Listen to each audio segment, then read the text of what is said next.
नमस्कार, मी श्वेता. तुम्ही पाहताय न्यूज 18 लोकमत. बुलेटिनमध्ये तुमचं स्वागत. थेट जाऊयात आपण. प्रवीण दरेकर बोलतायत तिथे. शिवसेनेची चिंता करू नका. शिवसेनेचे आमदार कुणाला मतदान करणार आहे, खासदार कुणाला मतदान करणार आहे हे या ठिकाणी आपल्याला कळेल. परंतु तुमचे आमदार कुणाला मतदान करणार आहे याची चिंता फक्त तुम्ही करा. मला वाटतं अनेक आमदार काँग्रेस राष्ट्रवादीमधले सुद्धा आमचे उमेदवार जे द्रौपदी मुर्मू यांना या ठिकाणी मतदान करणार आहेत आणि मला वाटतं निकालानंतर ते स्पष्ट होईल. निश्चित मुख्यमंत्री महोदयांनी सांगितलंय, उपमुख्यमंत्री महोदयांनी सांगितलंय की 200 मतं आम्ही या निवडणुकीमध्ये राष्ट्रपतींना या ठिकाणी घेऊ. मला वाटतं ते जे खरं आहे तुम्हाला निकालानंतर कळेल की 200च्या वर मतं किंवा 200चा आकडा क्रॉस हा या महाराष्ट्र विधानसभेतील आमदारांच्या मार्फत होईल. भाऊ, काल एक बातमी आली होती की ज्यावेळेस एकनाथ शिंदे बाहेर पडले त्यावेळेस उद्धव ठाकरेंनी स्वतः फोन केलेला भाजपच्या पक्षश्रेष्ठींना की तुम्ही आमच्याशी चर्चा करा, एकनाथ शिंदेचं महत्व वाढू नका, आम्ही तुमच्यासोबत येतो. नाही, या बाबतीत माझ्याकडे काही माहिती नाही. उद्धव ठाकरेंशी कोणाचं बोलणं झालं नव्हतं वरिष्ठ नेत्यांशी? उद्धवजींचं वरिष्ठ नेत्यांचं कोणाशी बोलणं झालं, काय बोलणं झालं याची मला अजिबात माहिती नाही. माहिती असेल तर मी आपल्याशी बोललो असतो, परंतु याबाबतीत मला अजिबात कल्पना नाही. कुठला? निश्चित राज्यसभेमध्ये ज्याप्रमाणे चमत्कार झाला, विधान परिषदेचा चमत्कार झाला, त्याप्रमाणे आता या निवडणुकीत सुद्धा आम्ही 200 पर्यंत जाऊन पोहोचू.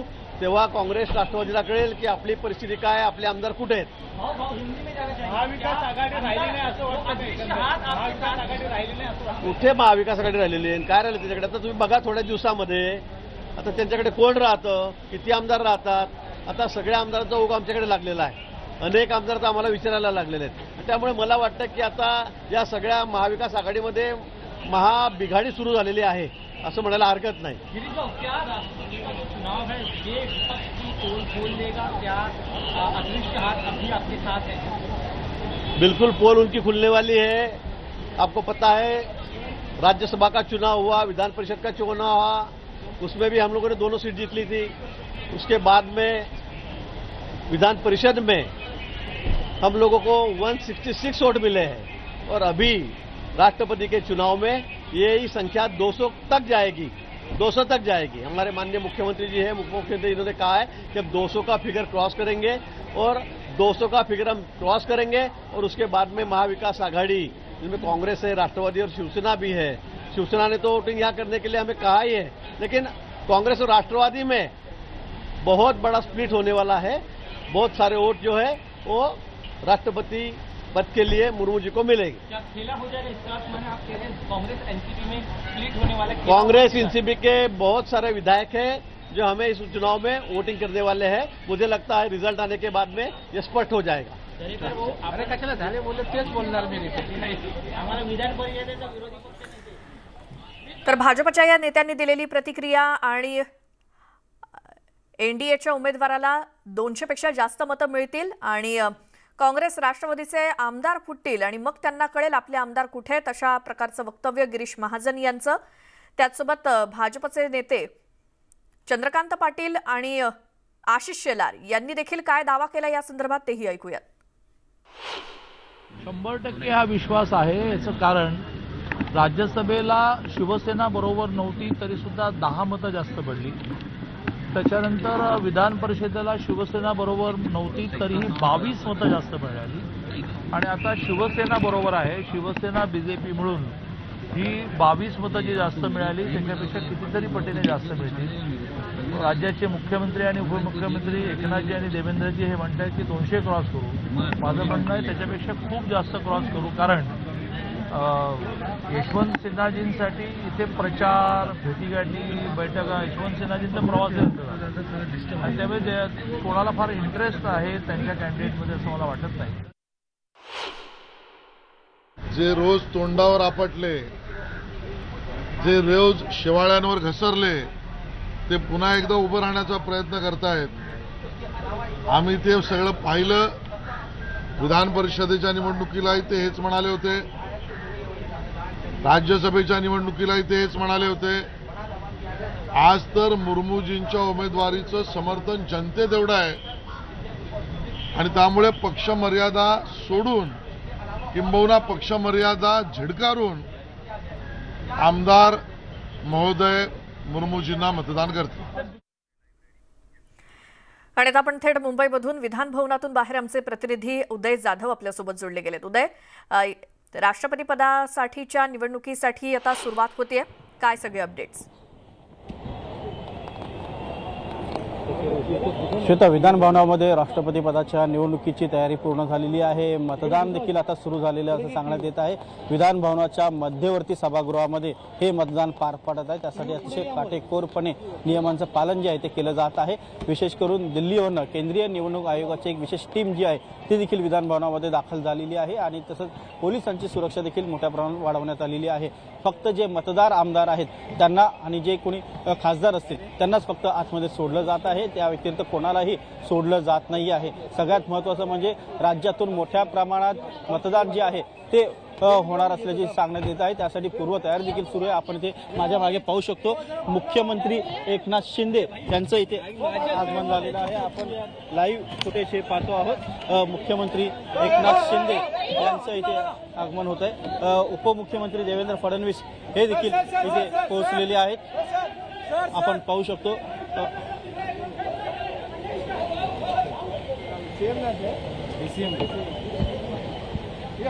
सकाळीच मोठ्या प्रमाणात मतदान करण्याकडे कल जो आहे मतदारांचा दिसत आहे।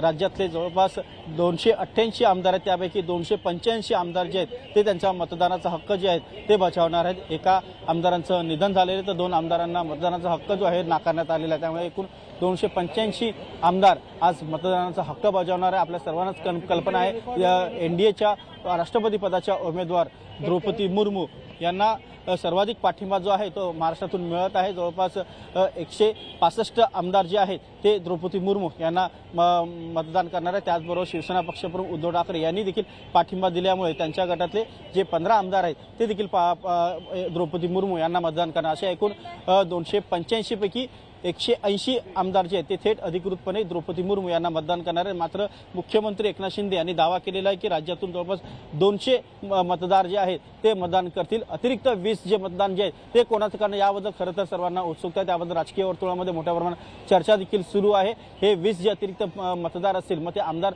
कुठल्या पक्षाचे फुटतील, राष्ट्रवादी काँग्रेसमधून फुटणार का काँग्रेसमधून फुटणार याबद्दल सर्वांची चर्चा आहे। जेव्हा निकाल स्पष्ट होईल 21 तारखेला हा निकाल लागणार आहे, दिल्लीमध्ये याचं मतमोजणी होणार आहे, तेव्हा कळेल की महाराष्ट्रातून नेमकं एनडीएच्या उमेदवार द्रौपदी मुर्मू यांना किती मतदान झालेलं आहे। दुसरीकडे सर्व विरोधकांनी संयुक्तरित्या यशवंत सिन्हा यांना उमेदवारी जाहीर केलेली आहे, त्यांना राष्ट्रवादी काँग्रेस आणि काँग्रेसचे आमदार जे ते मतदान करणार आहे। त्यांचं संख्याबळ पाहता त्यांना पूर्ण मतदान जे ते होते का हे देखील आता पाहावं लागणार आहे। बरं उदय, थोडंसं थांबवते तुम्हाला आणि आणखी एक महत्त्वाची बातमी यातली आपण पाहूयात। दावा तर केला जातोय पक्षांद्वारे, दरम्यान आमचा एकही आमदार फुटणार नाही असा विश्वास काँग्रेसचे प्रदेशाध्यक्ष नाना पटोले यांनी व्यक्त केलाय आणि भाजपने केलेल्या दाव्याला प्रत्युत्तर देताना ईडीचं सरकार महाराष्ट्रामध्ये आलंय आणि त्या सरकारच्या माध्यमातून ही भाषा केली जात असल्याची टीकाही नाना पटोलेंनी केली। महाराष्ट्रातलं ज्या असंविधानिक ईडीचं सरकार जे आलं, या ईडीच्या सरकारला खऱ्या अर्थानं लोकशाहीची सगळी पाळंमुळं तोडून संविधानिक व्यवस्था न मानणारी सरकार जी महाराष्ट्रात आली आणि राज्याच्या मुख्यमंत्री पदावर बसल्यानंतर, उपमुख्यमंत्री पदावर बसल्यानंतर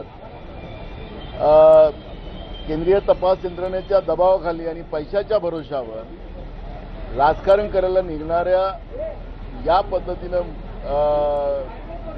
महाराष्ट्राच्या मुख्यमंत्र्यांनी वक्तव्य करावं आणि आम्ही काँग्रेस आणि राष्ट्रवादीचे आमदार तोडू असं वक्तव्य करायचं, की ज्या लोकांना लोकशाही मान्य नाही अशा लोकांकडून काय अपेक्षा कराव्यात आणि म्हणून त्यांच्याबद्दल नाही बोललं तरी चालेल। काँग्रेस काय होईल म्हणजे आता मुख्यमंत्री महोदयांनी त्या दिवशी सांगितलेलं आहे, काल पण त्यांनी सांगितलं आणि आता पण आम्ही गेल्यानंतर ते सांगतील, परंतु 200 पार तर आम्ही करणार अशी आमची गॅरंटी आहे आणि त्याप्रमाणे वाटचाल चालू आहे आणि ते यशस्वी होईल। मुख्यमंत्री जी ने दावा किया 200 से ज्यादा वोट मिलेंगे, तो कितने अदृश्य हाथ आपके साथ है? अदृश्य हाथ बताने का नहीं, वो दिल में रखने का, और बात सही हो जो शिंदे साहब बोलता है वो करता है, इसलिए सब हो जाएगा। हमारे दिल में बात है वैसी। प्रश्न आतापर्यंत जसा घडवला तसा घडणार। कौन से नाराज विधायक आपके साथ संपर्क में है? वो शिंदे साहब, देवेंद्र फडणवीस साहब और उनको मालूम है। हम लोग खाली अलग बात कर रहे हैं, उसमें हम लोग नहीं जाएंगे अंदर। कितने वोटिंग पडले की आशंका जताई? अरे सांगितलं ना आता 200 के ऊपर। जय हिंद, जय महाराष्ट्र। भैया अमित भैया 200 मतं पडतील असा दावा खुद शिंदे यांनी आमदारांच्या बैठकीमध्ये केला होता. म्हणजे तुमची मतं फोडली नाही जातील? नाही नाही, हे बोलण्याचा तो भाग आहे. आपल्याला शेवटी आकडा तर समजणार आहे, त्यामुळे तशी अडचण नाही. आमचे मतं व्यवस्थित आहेत, व्यवस्थित पद्धतीनं मतदान हे होणार आहे माननीय यशवंत सिन्हा यांना.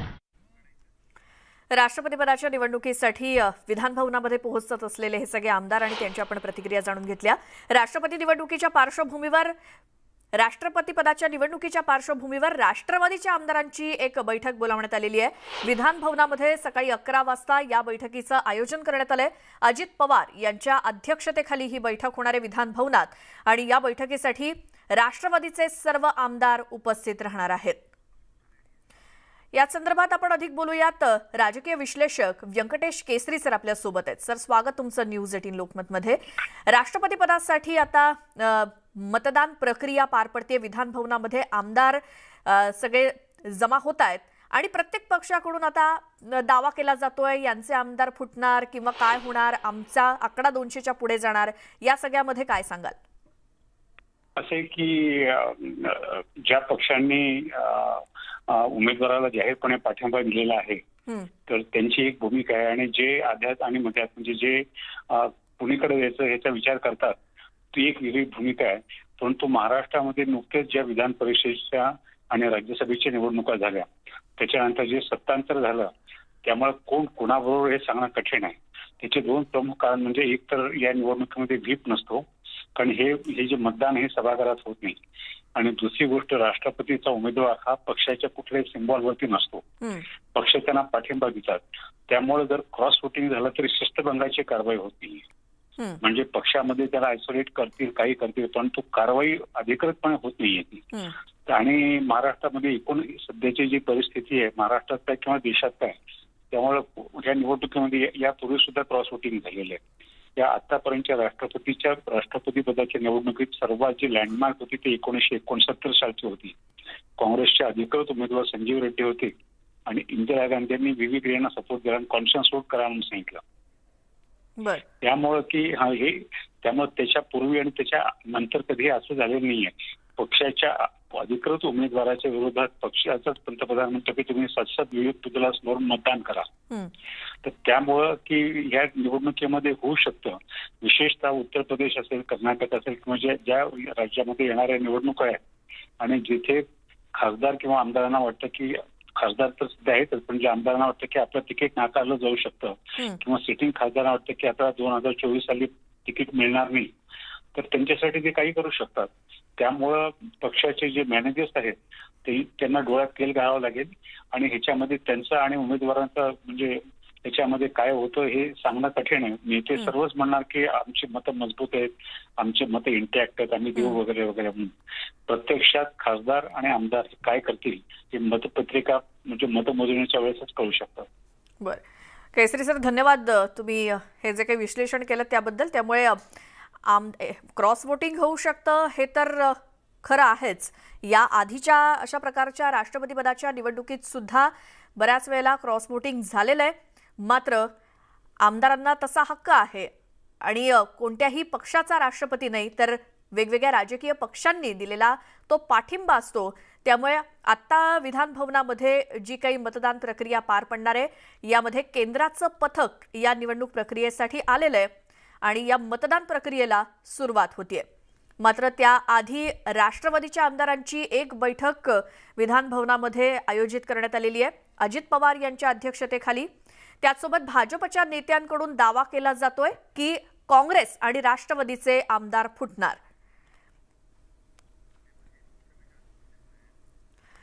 हे सध्याची आपण दृश्य पाहतोय ती लोकसभेतली आहेत आणि तिथे पंतप्रधान नरेंद्र मोदी हे मतदान करत असताना राष्ट्रपती पदाच्या निवडणुकीसाठी आमदार आणि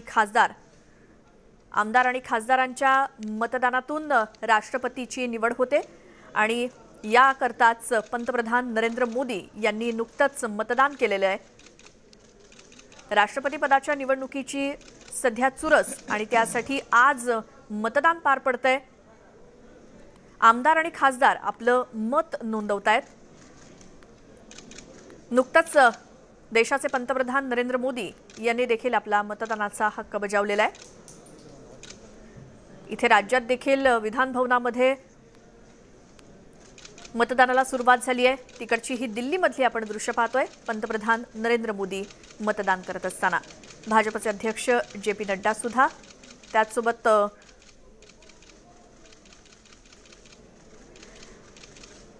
देशातले आमदार आणि खासदार हे देखील मतदान करतील. पंतप्रधानांनी आपला मतदानाचा हक्क बजावलेला आहे.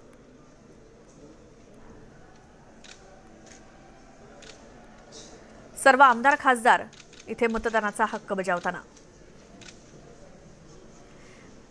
राष्ट्रपती पदाच्या निवडणुकीत सुद्धा क्रॉस वोटिंग होण्याची शक्यता नाकारता येत नाही. एनडीएच्या उमेदवार आहेत द्रौपदी मुर्मू. महाराष्ट्रातून सुद्धा शिंदे गटासोबतच शिवसेनेनं सुद्धा द्रौपदी मुर्मू यांना पाठिंबा दिलेला आहे. भारताला नवे राष्ट्रपती मिळणार. एनडीएकडून द्रौपदी मुर्मू उमेदवार तर यूपीएकडून यशवंत सिन्हा.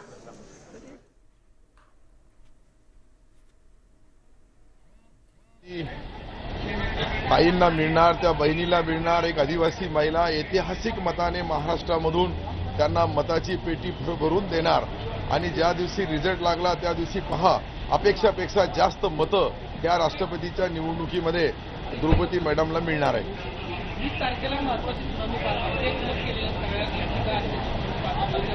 20 तारखेच्या ज्या सुनावणीमध्ये मी बी त्या 16 मध्ये आहे.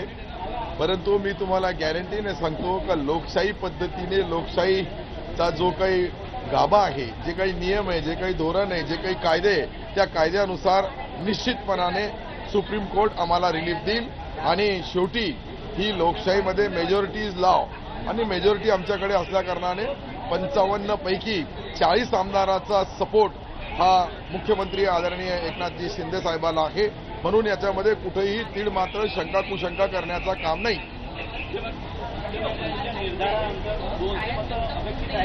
त्याच्यापेक्षा 1-2 जास्तच.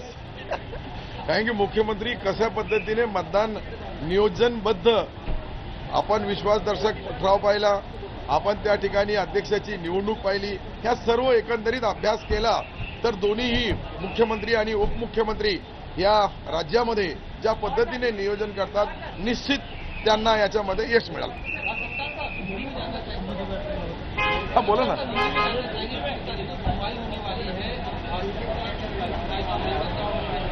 नहीं, 20 तारीख को होने वाली सुनावनी में हमारे एकनाथ राव जी शिंदे साहब ने जो गठ बनाया, जो हमारे गठ नेता है वो पहले से ही गठ नेता है और हमारे गठ नेता का जो आदेश रहता है वो हमारे पार्टी के लिए अंतिम है. जब हम 56 एमएलए थे तब हमने वो वहाँ आदरणीय राज्यपाल जी को, आदरणीय अध्यक्ष जी को, ये दोनों को उस वक्त हमने हमारी हस्ताक्षर में लिखकर उनको लोकशाही पद्धति से मेजॉरिटी से उनको गठ नेता बनाया. इसलिए नया गठ नेता का कोई आदेश नहीं चलेगा, उनका ही आदेश चलेगा. और वो आदेश मुझे लगता है कि कानून के दायरे में है, कानून के हिसाब से है और कानून उसको माननीय सुप्रीम कोर्ट उसको मंजूरी देगा. Thank you. तर पुन्हा एकदा विधान भवनामध्ये आलेल्या आमदारांच्या प्रतिक्रिया आपण ऐकल्या. यूपीएकडून उपराष्ट्रपती पदाच्या उमेदवारीवरती शिक्कामोर्तब आता करण्यात आलंय. एक मोठी बातमी, यूपीएकडून काँग्रेसच्या ज्येष्ठ नेत्या मार्गारेट अल्वा यांना उपराष्ट्रपती पदाची उमेदवारी देण्यात आलेली आहे. राष्ट्रवादी काँग्रेसचे अध्यक्ष शरद पवार यांच्या नवी दिल्लीतल्या निवासस्थानी यूपीएच्या नेत्यांची बैठक झाली आणि त्यात मार्गारेट अल्वा यांच्या नावावरती एकमत झालंय. मार्गारेट अल्वा येत्या मंगळवारी आपला उमेदवारी अर्ज दाखल करणार आहेत उपराष्ट्रपती पदासाठी. विशेष म्हणजे शिवसेना नेते संजय राऊत सुद्धा पवारांच्या घरी झालेल्या बैठकीला उपस्थित होते. उपराष्ट्रपती पदाच्या निवडणुकीमध्ये शिवसेना यूपीएच्या उमेदवार मार्गारेट अल्वा यांना पाठिंबा देणार आहे. त्यामुळे उपराष्ट्रपती पदाच्या निवडणुकीत भाजप प्रणित एनडीएचे उमेदवार जगदीप धनखर आणि यूपीएच्या उमेदवार मार्गारेट अल्वा अशी लढत होणार आहे. तर कोण आहेत तर मार्गारेट अल्वा यावरती आपण एक नजर टाकूयात. मार्गारेट अल्वा या काँग्रेसच्या नेत्या आहेत आणि त्याचसोबत त्या राजस्थानच्या माजी राज्यपाल आहेत. उत्तराखंडच्या पहिल्या महिला राज्यपाल होण्याचा मान मार्गारेट अल्वा यांना मिळाला होता. त्यासोबत महाराष्ट्र काँग्रेसच्या माजी प्रभारी सुद्धा आहेत. त्या 1984 साली त्या पहिल्यांदा त्यांनी राज्यमंत्रीपद भूषवलं. महिला सक्षमीकरणाबाबत विविध समित्यांवरती त्यांनी काम देखील केलंय.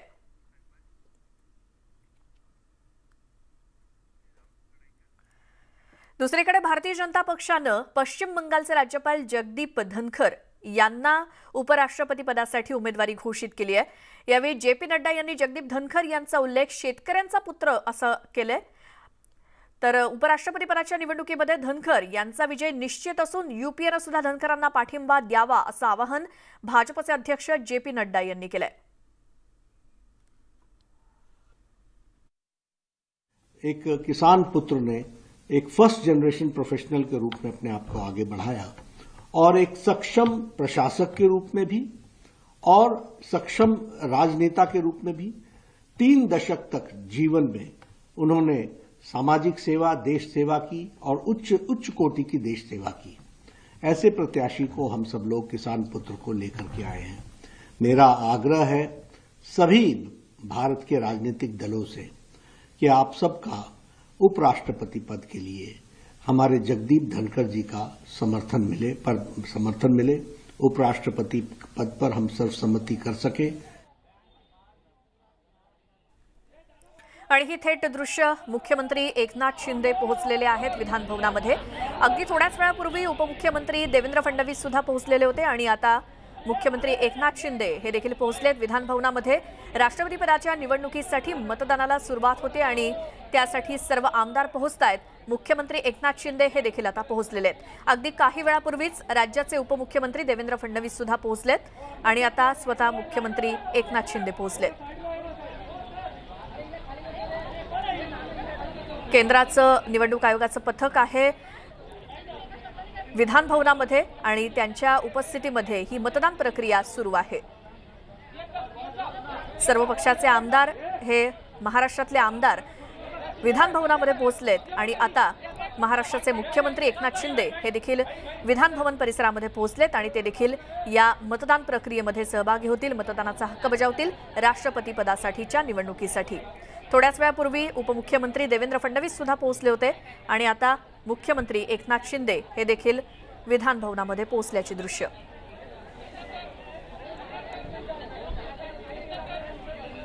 भाजपच्या एकनाथ शिंदे गटातल्या आमदारांची सुद्धा आपण प्रतिक्रिया ऐकली. त्याचसोबत काँग्रेस आणि राष्ट्रवादीच्या देखील आमदारांच्या बऱ्याच प्रतिक्रिया ऐकल्या. जो तो आपल्या विजयाचा दावा करतोय. राष्ट्रपती पदासाठी जे उमेदवार दिलेले आहेत एनडीएनं यूपीएनं या उमेदवारांना प्रत्येक पक्षानं दिलेला पाठिंबा आणि आता मुख्यमंत्री एकनाथ शिंदे हे देखील राष्ट्रपती पदाच्या निवडणुकीसाठी मतदान करतील आणि त्यासाठी ते विधान भवनामध्ये पोहोचलेत. उपमुख्यमंत्री देवेंद्र फडणवीस सुद्धा काही वेळापूर्वी पोहोचले आणि आता मुख्यमंत्री एकनाथ शिंदे हे देखील विधान भवनात पोहोचल्याची दृश्य.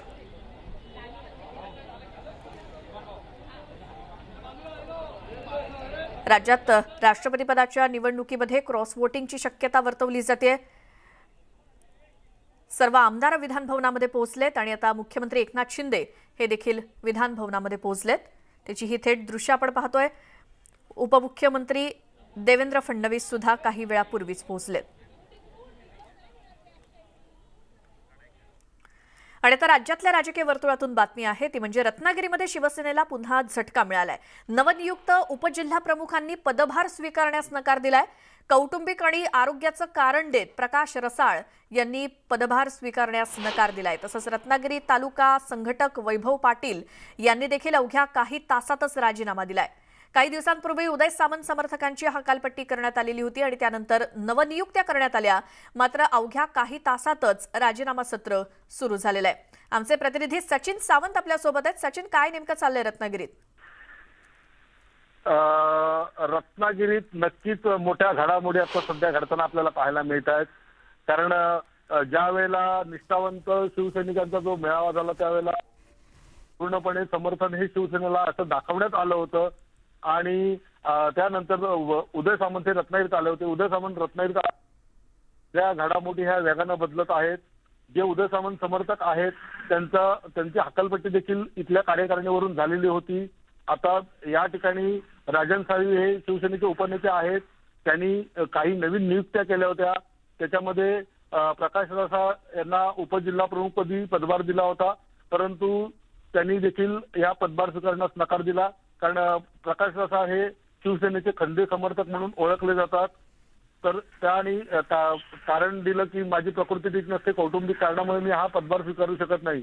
त्याचप्रमाणे वैभव पाटील देखील जे आहेत ते युवा संघटक म्हणून त्यांची रत्नागिरी तालुक्यावर नियुक्ती करण्यात आली होती. त्यांनी देखील आपल्या कौटुंबिक कारण देत हा राजीनामा दिलेला आहे. तसं पाहिलं तर ह्या दोघांनाही उदय सामंतच्या अधिक जवळ पाहिलं जातं, परंतु ते उघडपणे अजूनही सांगत नाही की आम्ही उदय सामंतांच्या समर्थनात आहोत. बरं सचिन, या सगळ्या माहितीसाठी धन्यवाद. एकूणच काय तर शिवसेनेला पुन्हा एक झटका रत्नागिरीमध्ये, कारण नवनियुक्त उपजिल्हा प्रमुख जे आहेत तेच पदभार स्वीकारण्यास तयार नाहीयेत. कौटुंबिक आणि आरोग्याची कारणं देत आहेत. ज्यांच्या नवीन नियुक्त्या होत आहेत ते अवघ्या काही तासातच राजीनामा देत आहेत. ही परिस्थिती शिवसेनेची रत्नागिरी जिल्ह्यातली.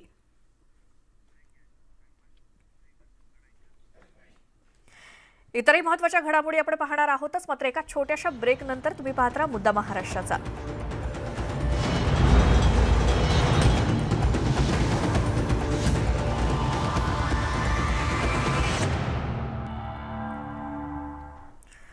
ब्रेक नंतर तुमचं स्वागत. आणि आता बातमी आहे पावसासंदर्भातली. पुढचे 4 ते 5 दिवस महाराष्ट्रामध्ये पावसाचा जोर वाढू शकतो. तसंच येत्या 3 दिवसात काही ठिकाणी मुसळधार पावसाची शक्यता हवामान खात्यानं वर्तवली आहे. जुलैच्या सुरुवातीपासूनच सुरू असलेल्या पावसामुळे नद्या नाल्यांना पूर आलेला आहे. हळूहळू धरणं सुद्धा भरू लागली आहेत. काही भागात पावसानं कहर केला असून अनेक भागात पूरस्थिती निर्माण झाली आहे. राज्यात आतापर्यंत अतिवृष्टीमुळे 104 नागरिकांना आपला जीव गमवावा लागलाय.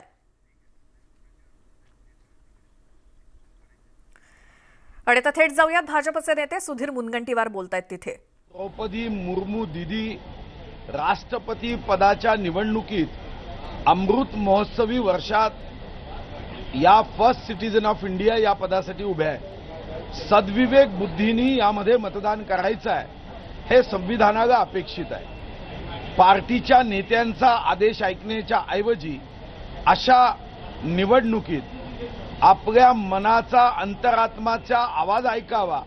आणि म्हणून आम्हाला वाटते की 200 पेक्षा जास्त आमदारांचा अंतरात्मा हा आदिवासी भगिनीसाठी निश्चितपणे मतदान करण्यासाठी प्रवृत्त करेल हा आमचा विश्वास आहे.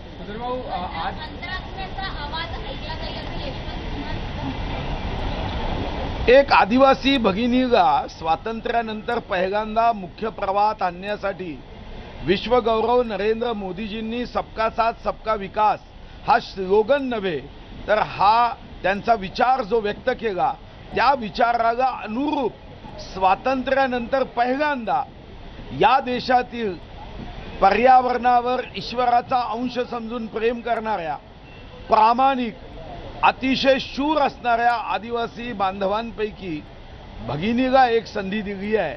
आणि अशा वेळी मला विश्वास आहे की यशवंत सिन्हा यापेक्षा अंतरात्मा जो आहे आमदारांचा तो द्रौपदी मुर्मू यांना मतदान करण्यासाठीच प्रवृत्त करेल याबद्दल माझ्या मनात शंका नाही.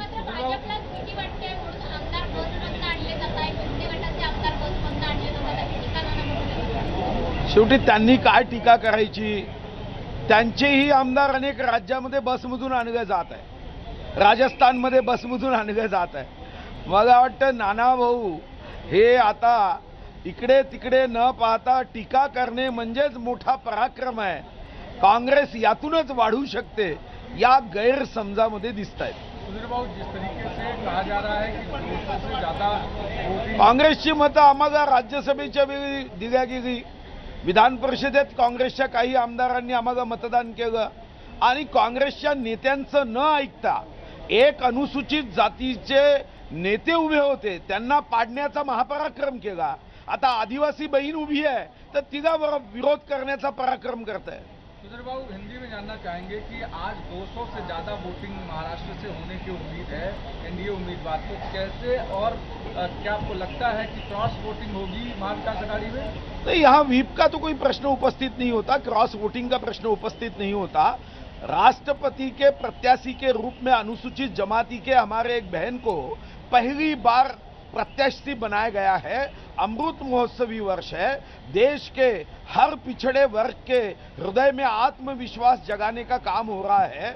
ऐसे समय संविधान ही हमें कहता है कि कोई व्हीप नहीं, no 2 line whip, no 3 line whip. यहाँ पे अंतरात्मा से आवाज से आपको वोटिंग करना है। तो यहाँ पे मुझे लगता है कि पार्टी के बाहर जाके, पार्टी के नेताओं के आदेश के बाहर जाके अगर आपका अंतरात्मा ये कहता है कि हजारों लाखों शहीदों ने प्राणों की आहुति भारत माता के चरणों में अर्पण करके स्वाधीनता का मंगल कलश दिया है, तो एक समूह जो अभी तक राष्ट्रपति भवन तक पहुंच नहीं पाया, उनके हृदय में आत्मविश्वास निर्माण करने के लिए द्रौपदी मुर्मू दीदी के पीछे खड़ा रहना, यही मुझे लगता है कि अमृत महोत्सवी वर्ष की सच्चाई होगी, सुंदरता होगी, जनतंत्र की प्रगल्भता होगी। महत्वपूर्ण है। अब आज वोटिंग हो रही है। मैं सारे मतदाताओं से अपील करना चाहता हूं कि वो अपनी अंतरात्मा की आवाज़ सुने। ये वोट, जैसा आप जानते हैं, इसमें पार्टी का व्हिप नहीं जारी होता है और इसमें सीक्रेट बैलेट होता है। तो इसलिए हर किसी से उम्मीद की जाती है कि अपने विवेक अनुसार इसमें वोट डालेंगे। मैं उम्मीद करता हूं कि जितने मतदाता हैं पूरे देश में, वो अपने विवेक का इस्तेमाल करेंगे और प्रजातंत्र को बचाने के लिए मेरे पक्ष में अपना वोट कास्ट करेंगे। धन्यवाद। सर, पहले भी आपने बोला था अंतरात्मा की आवाज़ सुनेगा, आपको लगता है कि इससे कोई फर्क पड़ेगा? मुझे पूरी उम्मीद है कि इससे फर्क पड़ेगा, इसलिए मैं ये अपील कर रहा हूँ। सर, बीजेपी बहुत कॉन्फिडेंट है अपने नंबर्स को लेके कि उनकी तरफ से जो एनडीए का जो कैंडिडेट है वही प्रेसिडेंट बनेंगे, तो फिर करने की जरूरत क्या है चुनाव? बीजेपी कॉन्फिडेंट है तो डिक्लेयर कर दें, चुनाव कराने की जरूरत ही नहीं। बेकार दिन भर बर्बाद हो रहा है। जिनसे उम्मीद कर रहे थे वो भी अब द्रौपदी मुर्मू का सपोर्ट एक्सटेंड कर रहे हैं। मैं एक पॉलिटिकल लड़ाई ही नहीं लड़ रहा हूँ। आप सब जानते हैं कि मैं सरकारी एजेंसियों के खिलाफ भी लड़ाई लड़ रहा हूँ। इसमें सरकारी एजेंसियां बहुत सक्रिय हो गई हैं और राजनीतिक दलों में तोड़फोड़ करवाने का काम कर रही हैं। लोगों को इस बात के लिए बाध्य कर रही हैं कि वो उनके पक्ष में वोट डालें और पैसे का भी खेल हो रहा है। सर, क्या आप आज जाएंगे इस विटनेस करने? सर, आप पार्लियामेंट जा रहे हैं आज? सर, पार्लियामेंट जा रहे हैं? हम पार्लियामेंट के सदस्य नहीं हैं आज के दिन। सिन्हांची ही प्रतिक्रिया आणि ते देखील उमेदवार आहेत। आज मतदान होतंय। ही दृश्य आपण पाहतोय ती दिल्लीमध्ये पंतप्रधान नरेंद्र मोदी यांनी राष्ट्रपतीपदाच्या निवडणुकीसाठी आपला मतदानाचा हक्क बजावला। खासदार आणि आमदारांच्या मतदान प्रक्रियेतून देशाच्या राष्ट्रपतींची निवड होते आणि त्यासाठीचं मतदान आज पार पडतंय।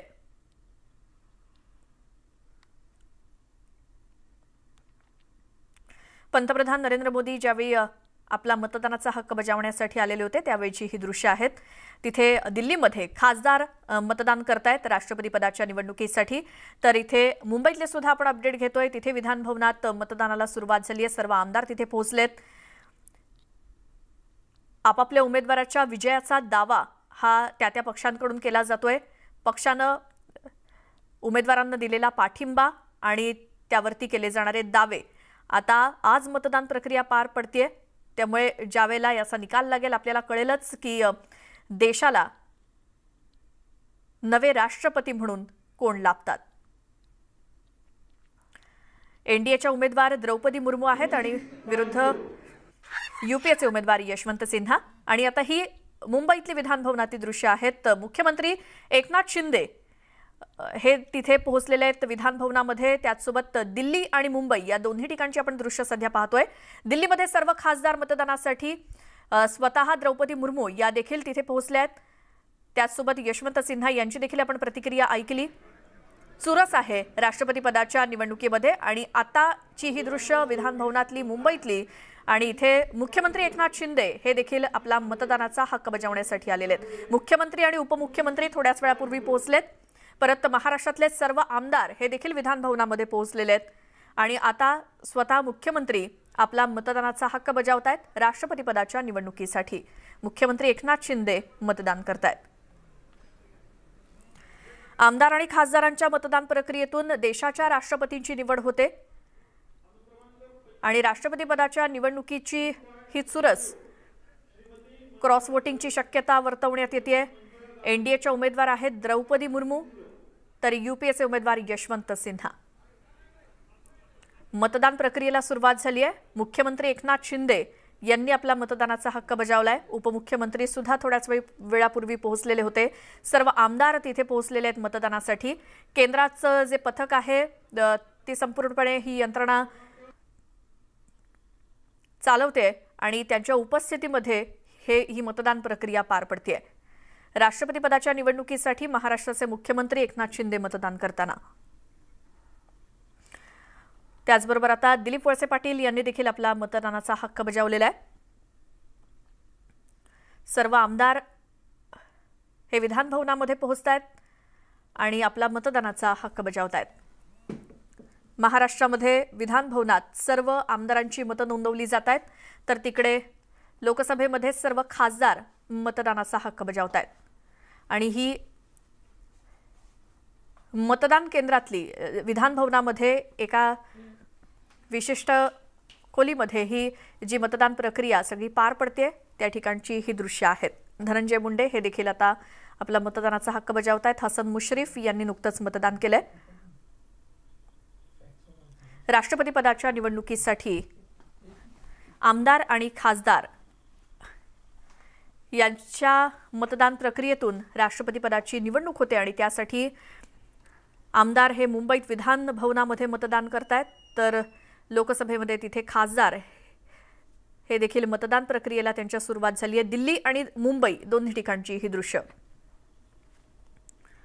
मुख्यमंत्री एकनाथ शिंदे यांनी मतदान केलंय। त्याचसोबत महाराष्ट्रातले सर्व पक्षीय आमदार हे सुद्धा एक एक करून तिथे मतदान प्रक्रिया सुरू झालेली आहे। हसन मुश्रीफ, धनंजय मुंडे, दिलीप वळसे पाटील, मुख्यमंत्री एकनाथ शिंदे यांनी मतदान केल्याची दृश्य आपण सध्या पाहतोय।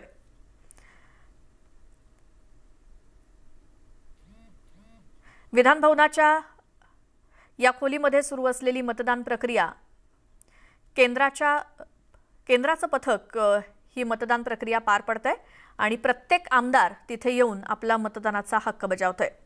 एनडीएच्या उमेदवार द्रौपदी मुर्मू आणि यूपीएचे राष्ट्रपती पदाचे उमेदवार यशवंत सिन्हा अशी ही चुरस आहे राष्ट्रपती पदासाठी।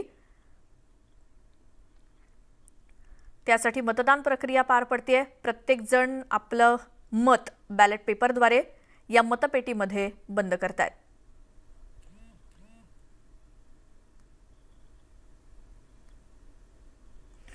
राष्ट्रपती हे पद कोणत्याही पक्षाचं नाही, मात्र ज्यावेळेला राष्ट्रपती पदाचा उमेदवार जाहीर होतो त्यावेळेला सर्व राजकीय पक्ष आपला पाठिंबा त्या उमेदवाराला देत असतात। क्रॉस वोटिंग होण्याची देखील शक्यता असते, मात्र हे जे केंद्राचं पथक आहे ते देखील इथे सर्व मतदान प्रक्रियेवरती लक्ष ठेवून आहे। मुंबईमध्ये विधान भवनात सुरू असलेली मतदान प्रक्रिया आपण थेट पाहतोय। एक एक आमदार एक एक करून येत आहेत आणि आपला मतदानाचा हक्क बजावत आहेत तर दिल्लीमध्ये सर्व खासदार मतदान करतायत। आमदार आणि खासदारांच्या मतातूनच देशाच्या राष्ट्रपतींची निवड केली जाते।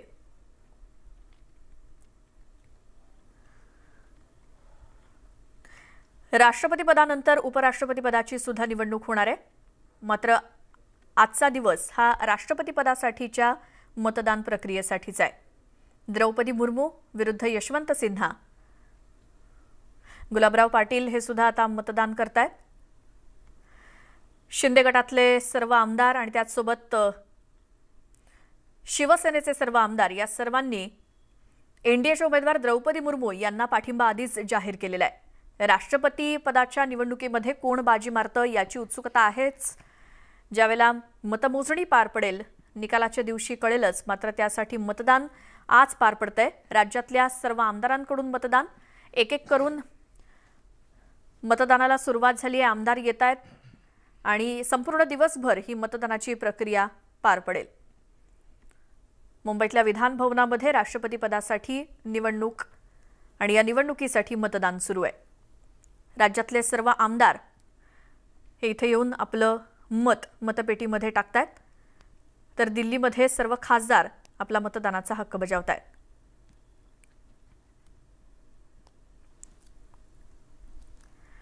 दादा भुसे,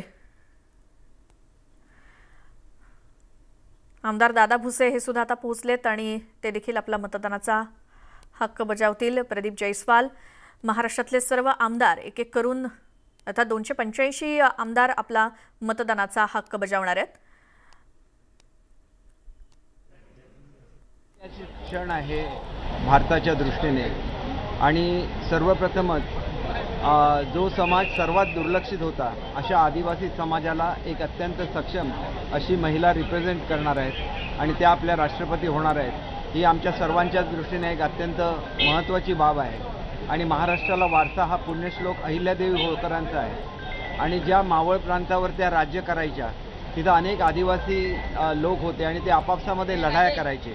त्यावेळेला त्यांनी तिथलेच सरदार नेमले आणि त्याच्यानंतर सर्वांमध्ये एकी झाली। हा महाराष्ट्राच्या या कन्येचा इतिहास आहे आणि त्याच्यामुळे मला वाटतं की महाराष्ट्रातल्या सर्व आमदारांनी एकत्र येऊन एक गठ्ठा मतदान हे राष्ट्रपती पदाच्या आपल्या लाडक्या उमेदवारांना दिल्या पाहिजेत आणि त्यांना प्रचंड बहुमताने विजयी केलं पाहिजे।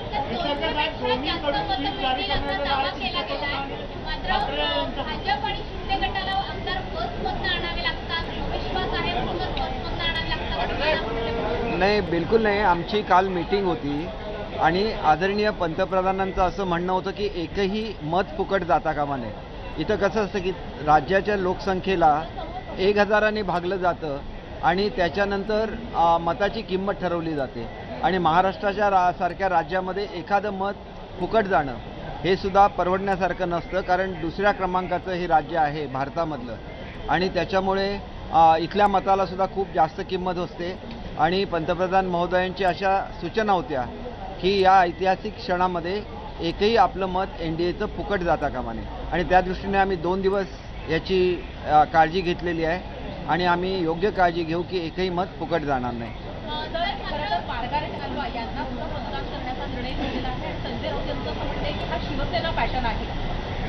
हे बघा, आमचं असं आहे की सध्या आमचा महाराष्ट्राचा वेगळा सेना युतीचा पॅटर्न आहे आणि त्या पॅटर्नप्रमाणेच आम्ही एनडीएला मतदान करणार। आम्ही एनडीएचे घटक पक्ष आहोत, आम्ही आमचे जे एनडीए आहे त्यालाच आम्ही मतदान करणार आणि ज्याप्रमाणे शिंदे साहेब आणि फडणवीस साहेब आमचे नेते आहेत त्याचप्रमाणे आदरणीय मोदी साहेब आमचे नेते आहेत आणि त्यांच्या नेतृत्वाखाली सक्षम महाराष्ट्र आम्ही उभा करणार। पुनरावृत्ती म्हणजे एका दृष्टीने पुनरावृत्ती होईल की आमची जी 160 पेक्षा जास्त 161 मतं आहेत तो आकडा 200वर पोचलेला तुम्हाला निश्चितपणे बघायला मिळेल आणि या मतदानाला व्हीप नसतो, हे एक नॉन पॉलिटिकल असतं। भारताच्या सर्वोच्च पदाची निवडणूक आहे आणि त्याच्यामुळे मला असं वाटतं की आपापल्या लोकांनी आपल्या सद्विवेक बुद्धीला स्मरून मतदान करावं लागतं।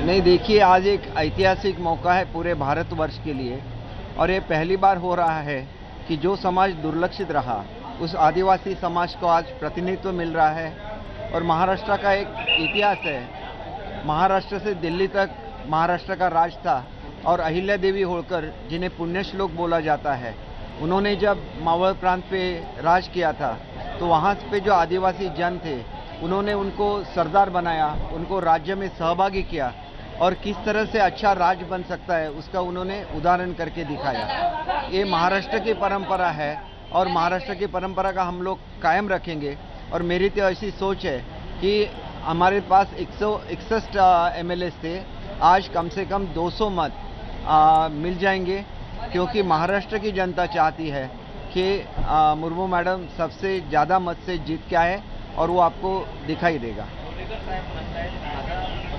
पहिला नंबर होता पण नितीन राऊतांनी पहिला नंबर लावला आणि मतदान पहिल्या नंबर लागले. नाही, पहिला किंवा जास्त महत्त्वाचं नाही. पहिलं मतदान केलं आणि मतं कमी मिळाली तर काय उपयोग आहे. आपण शिस्तीत मतदान करायचं. पंतप्रधान मोदी साहेबांचं असं म्हणणं आहे की एकही मत फुकट जाता कामा नये, कारण मताची व्हॅल्यू खूप असते. तुम्ही आपल्या मताद्वारे आपल्या राज्याच्या जनतेला रिप्रेझेंट करत असतात आणि त्याच्यामुळे आज एक चांगला दिवस आहे. आज इथे राजकारण करूया नको. आज आपण आनंदाने 21 तारीखला त्यांचा विजय साजरा करूया. 200 मतं 100% मिळतील याची आम्हाला खात्री आहे, कारण हा एक महाराष्ट्राचा एक आत्मीयतेचा विषय आहे आणि निश्चितपणे ते आपल्याला मतपेटीमध्ये दिसेल.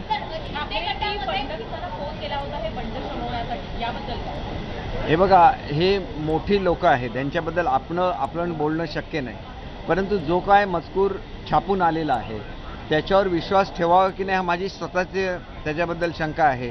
परंतु असं जर खरंच घडलं असेल तर एका शिवसैनिकापेक्षा भाजपचा एखादा पदाधिकारी मुख्यमंत्री झाला तरी चालतो असं उद्धव साहेब म्हणतील असं मला स्वतःला वाटत नाही. माझा त्याच्यावर विश्वास नाही, परंतु मी याच्यावर कॉमेंट सुद्धा करू इच्छित नाही.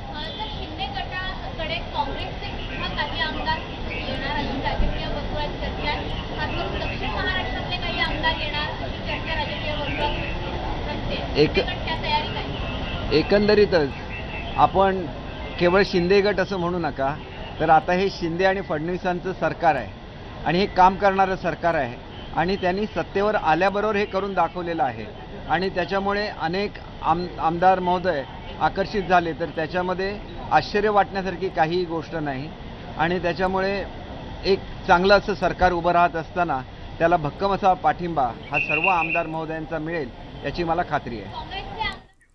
तर राष्ट्रपतीपदाच्या निवडणुकीसंदर्भात शिंदे गटाचे आमदार दीपक केसरकर यांची ही प्रतिक्रिया आपण ऐकली. एक छोटासा ब्रेक घेऊन लगेच परत येऊया. पाहत रहा न्यूज 18 लोकमत.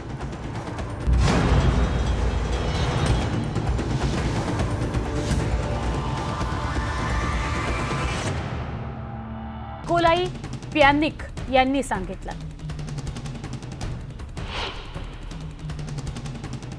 क्युबामध्ये इंधन टंचाई जाणवते, त्यामुळे कारच्या मोठ्या रांगा लागलेल्या आहेत. वीज प्रकल्प चालवण्याकरता वाहतूक क्षेत्रातून इंधन वळवण्याची गरज असल्यानं ही टंचाई जाणवते. म्हणजेच डॉमिनो इफेक्टमुळे ही टंचाई उद्भवल्याचं तज्ज्ञ सांगतात. दूरवरचा प्रवास करण्याकरता जास्त इंधनाची गरज असल्यानं अनेक ट्रक चालक 4 ते 5 दिवस रांगेत उभे आहेत. 200 ट्रक, कार, व्हॅन या रांगेत आहेत, त्यामुळे त्यांना वाहनातच झोपावं लागतं आहे. कोरोना संसर्गाच्या चीनमधील शांघाय आणि इतर शहरांना मोठा फटका बसला आहे. मागील तिमाहीच्या तुलनेमध्ये चीनच्या अर्थव्यवस्थेचा दर 2.6% कमी झालाय. चीनच्या नॅशनल स्टॅटिस्टिक्स ब्युरोचे प्रवक्ते फू लुंगुई यांनी दुसऱ्या तिमाहीमध्ये अर्थव्यवस्था लक्षणीय खाली आणि दबावाखाली होती असं म्हटलंय. संसर्ग कालावधीमध्ये चीनमधील महत्त्वाची बंदरं आणि औद्योगिक व्यवसाय बंद होते, त्याचा परिणाम आता मोठ्या प्रमाणात जाणवायला लागलाय. वर्षाच्या पहिल्या सहामाहीतील वाढ एका वर्षापूर्वीच्या तुलनेमध्ये 2.5% होती, जी गेल्या 3 दशकातली सगळ्यात कमकुवत पातळींपैकी एक आहे. त्यामुळे या अर्थव्यवस्थेला पुन्हा उभारी देण्यासाठी दूरगामी उपाय करण्याची मागणी केली जाते. आर्थिक मदत जाहीर व्हावी या मागणीला अर्जेंटिनामध्ये सामाजिक संस्थांचे कार्यकर्ते रस्त्यावर उतरले होते. ब्युनोस आयर्सच्या मुख्य चौकापासून या रॅलीला सुरुवात झाली. कासा रोसाडा या सरकारी घरासमोर या आंदोलकांनी घेऊन घोषणाबाजी केली. चालू चलनवाढीचा सामना करण्याकरता प्रति व्यक्ती सुमारे 20,000 पेसो बोनस देण्याची मागणी गटांनी केली. या पॅकेजच्या माध्यमातून सामान्य जनतेला उभं करण्याकरता मोठी मदत होणार असल्याचं या गटांनी म्हटलंय. त्यामुळे लवकरात लवकर हे पॅकेज घोषित करावं ही मागणी करण्यात आली. पहिल्या 5 महिन्यामध्ये अर्जेंटिनाची जमा झालेली चलनवाढ 30% जवळ आणि अर्थशास्त्रज्ञांचा अंदाज आहे की वर्षाच्या अखेरीस ती 80% पोहोचेल.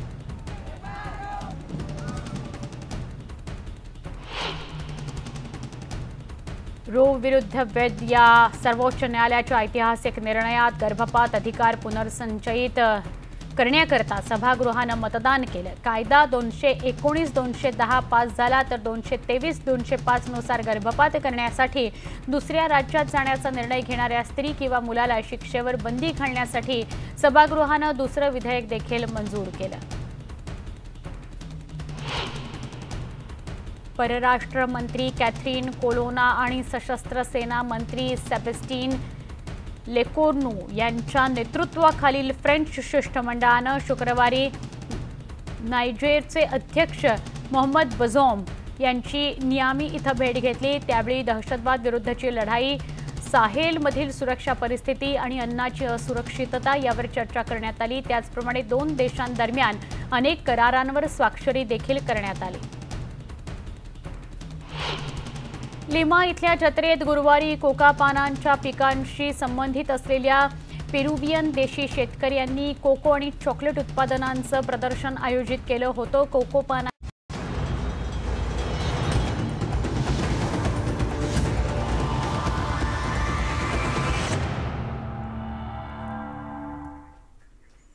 ब्रेकनंतर तुमचं स्वागत आणि एक मोठी बातमी येते। राष्ट्रवादी काँग्रेसचे नेते सध्या मुख्यमंत्र्यांच्या भेटीला गेलेत। राष्ट्रवादीचे नेते अजित पवार, धनंजय मुंडे हे मुख्यमंत्री एकनाथ शिंदे यांच्या भेटीला गेल्याची बातमी। महाविकास आघाडी काळातील कामांना जी काही स्थगिती देण्यात आलेली आहे नव्या सरकारकडून, याच संदर्भात ही भेट घेण्यात आली आहे। नगरविकास खात्यातल्या कामांना नव्या सरकारनं ब्रेक दिलेला आहे आणि म्हणूनच राष्ट्रवादीच्या नेत्यांनी आज विधानभवनामध्ये मुख्यमंत्री एकनाथ शिंदे यांची खास भेट घेतली आहे। या बातमीसोबतच वेळ झाली मुद्दा महाराष्ट्रासमोर आता इथेच थांबण्याची। तुम्ही पाहत राहा न्यूज 18 लोकमत।